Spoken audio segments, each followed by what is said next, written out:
आज की क्लास में हम राष्ट्रीय शिक्षा नीति 1986 के बारे में या उसके दोष के बारे में जानेंगे या फिर उसमें क्या कमियां थी। इससे पहले वाले वीडियो में हमने बात की थी राष्ट्रीय शिक्षा नीति की विशेषताएं या फिर उसमें जो मेरिट्स हैं या गुण हैं या अच्छाइयाँ जो थी उसके बारे में बात की थी। जैसे कि राष्ट्रीय शिक्षा नीति एक ऐसी पहली शिक्षा नीति है जो कि जिसमें शिक्षा नीति जो आई थी उन्होंने जो सजेशंस दिए उसके साथ साथ क्रियान्वयन पे भी जोर दिया कि ये सारी चीज़ें इम्प्लीमेंट कैसे होगी, वो भी स्ट्रक्चर उन्होंने बताया था, वो प्लान उन्होंने बना के रखा था। तो ऐसी पहली शिक्षा नीति थी जिसका क्रियान्वयन पर भी जोर दिया गया था। प्लस जो शिक्षा की संरचना है वो फिक्स कर दी गई थी या फिर वो निश्चित कर दी गई थी। 10+2+3 स्ट्रक्चर पूरे देश में फॉलो होगा। और प्लस इसके अलावा उन्होंने पाठ्यक्रम तय कर दिया था कि राष्ट्रीय स्तर पर पूरे कंट्री में एक ही तरह का पाठ्यक्रम होगा। उसके अलावा उन्होंने महिलाओं, अनुसूचित जाति प्लस माइनॉरिटी जो होते माइनॉरिटी कैटेगरी थी सबके लिए शैक्षिक सुविधाओं का प्रबंध किया, किसी को भी शिक्षा ग्रहण करने में दिक्कत ना हो ये इन्होंने सुनिश्चित किया। प्लस बेरोज़गारी दूर करने के लिए व्यावसायिक शिक्षण की बात की इन्होंने, वोकेशनल एजुकेशन की बात की, जिसकी वजह से वो सोच रहे थे कि स्वरोज़गार बढ़ जाएगा और ये जो बेरोज़गारी की समस्या है दूर हो जाएगी।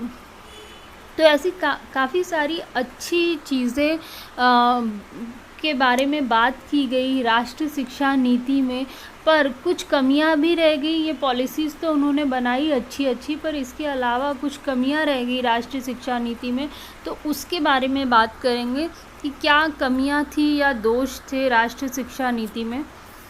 पहले तो निजी संस्थाओं को प्रोत्साहन दिया गया, इससे उच्च शिक्षा महंगी हो गई, उसका स्तर भी गिर गया।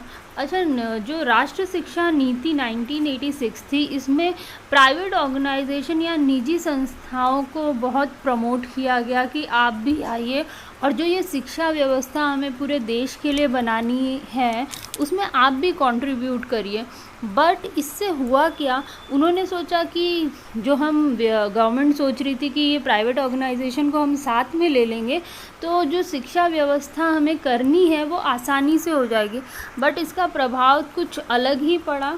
उच्च शिक्षा महंगी हो गई, प्राइवेट ऑर्गेनाइजेशन ज़्यादा फीस लेने लगे, प्लस अपनी क्वालिटी ऑफ एजुकेशन भी उन्होंने गिरा दी।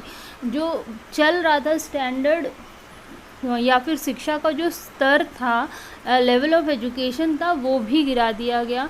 तो जो मकसद था प्राइवेट ऑर्गेनाइजेशन को शिक्षा के क्षेत्र में लाने का या निजी संस्थानों को साथ में मिलाने का, वो पूरा नहीं हो पाया, उल्टा उसका विपरीत असर पड़ा और शिक्षा महंगी हो गई, स्तर भी गिर गया उसका।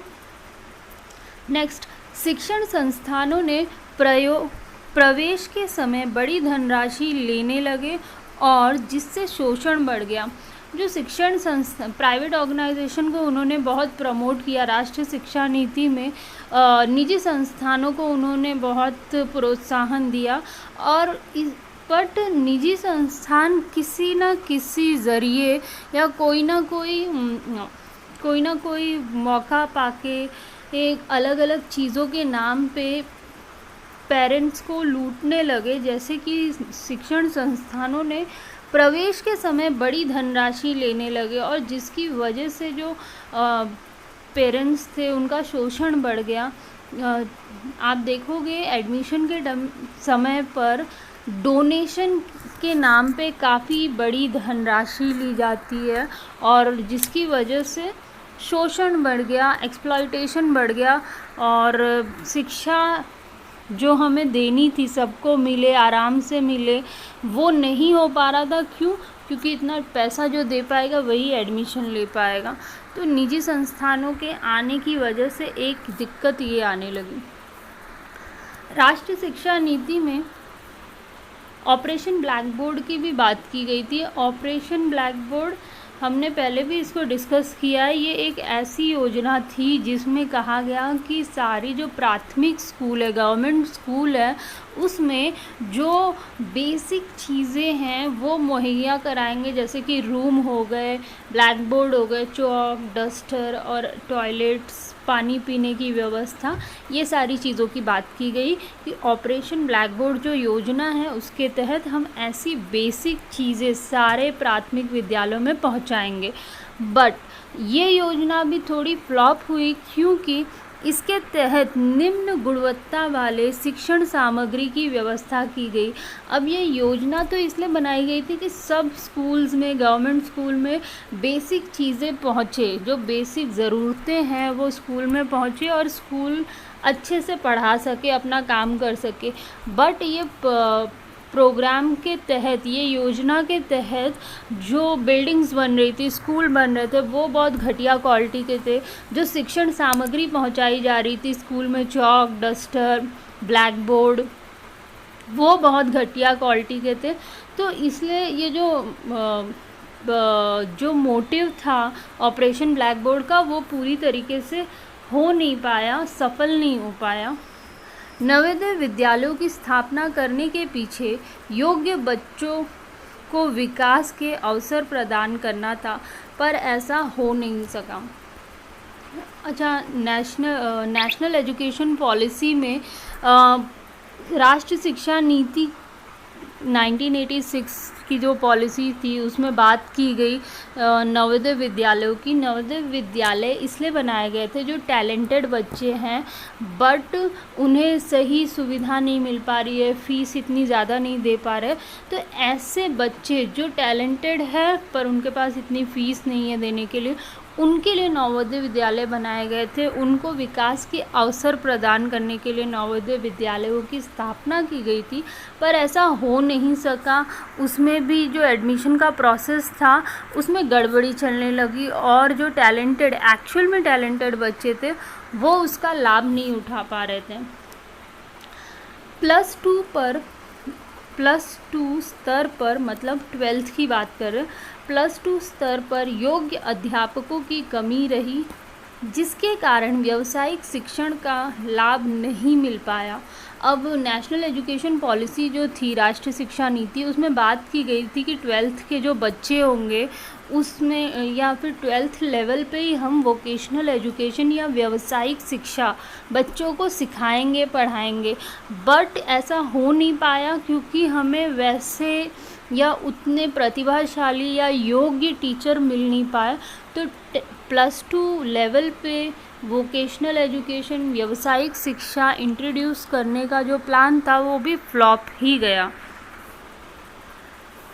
आंतरिक मूल्यांकन पर बल दिया गया, जिसके कारण छात्रों का शोषण और शिक्षण संस्थाओं की मनमानी बढ़ गई। आंतरिक मूल्यांकन की बात की गई कि नेशनल एजुकेशन पॉलिसी जो थी, राष्ट्रीय शिक्षा नीति, उसमें बोला गया जो बच्चों को मार्क्स दिए जाते हैं ये पूरे एक्सटर्नल नहीं होने चाहिए, आधे आंतरिक हो और आधे बाहरी हो। ऐसे में बच्चों का सही तरीके से मूल्यांकन किया जा सकेगा। बट आंतरिक मूल्यांकन पर बल देने की वजह से ऐसा हुआ कि बच्चों का एक्सप्लॉयटेशन होने लगा और शिक्षण संस्थान आंतरिक मूल्यांकन के जो मार्क्स हैं उसको एक अपना एक पक्ष रखने के लिए या फिर कह लो उसको एक पॉइंट रख के बच्चों का शोषण करने लगे। तो ये गलत हुआ कि इंटरनल मार्क्स या फिर आंतरिक मूल्यांकन को वो गलत तरीके से प्राइवेट ऑर्गेनाइजेशन यूज़ करने लगे। तो जो मोटिव था राष्ट्रीय शिक्षा नीति का, आंतरिक मूल्यांकन को इम्पोर्टेंस देने का, वो पूरा नहीं हो पाया। आज के लिए इतना ही, कल फिर मिलेंगे।